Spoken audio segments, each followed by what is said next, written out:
So our 10th installment ought to be something special, right? How about the very energy that powers literally everything around here? Wouldn't you say that's pretty special? Yep, you guessed it, we're talking about photons. If you're new here, the goal is to provide you, the viewer, with a richer experience by exploring the things that make the PSO2 universe what it is. My name's Zio, and I'll be your lore keeper. We get the word photon from the Greek word for light, phos. Photons are bundles of electromagnetic energy and the basic unit that makes up all light. The modern photon theory originated from Albert Einstein in the early 20th century, but that in itself is a pretty deep rabbit hole. He did get the Nobel Prize for that work though.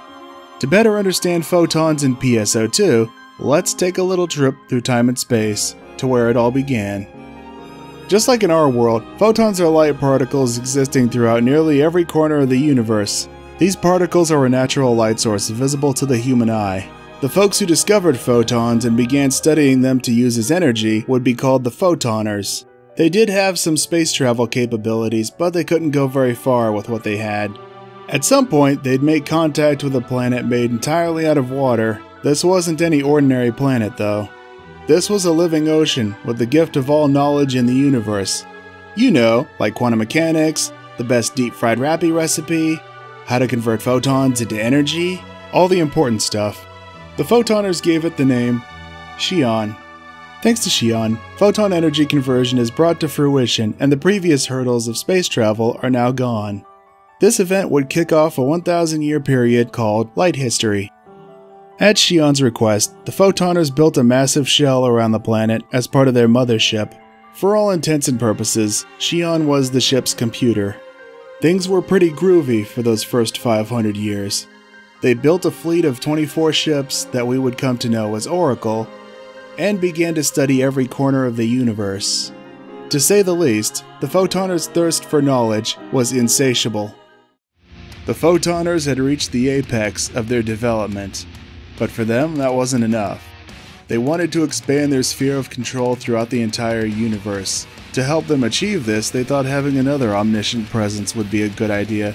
So they tried their hand at making their own Xion clone, and failed numerous times.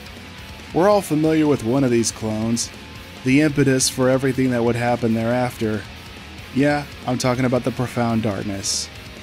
Photons have this interesting characteristic of responding to emotions, so this abomination fed off every single negative emotion held by the Photoners at the time. Despite being sealed up, its influence was still there, giving rise to darkfalls and the hordes of falspawn that would terrorize the entire universe. Eventually, the people of Oracle would discover that photons were the key to victory, leading to weapons research and the eventual founding of ARKS. To commemorate this occasion, they created a new calendar and called it New Light History, or After Photon, AP for short.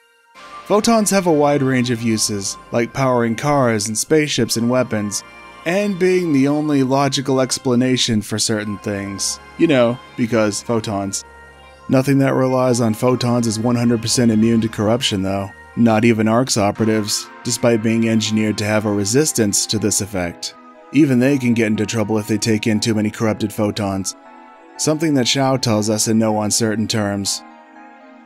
The closest thing we have to this in the real world is the field of integrated photonics. One of the things being worked on right now in that field is using light to transmit large amounts of data instead of electricity. We won't be using light to send us across the cosmos anytime soon, but this is a start. Like what you just watched? Well, you know what to do. And of course, share with your friends.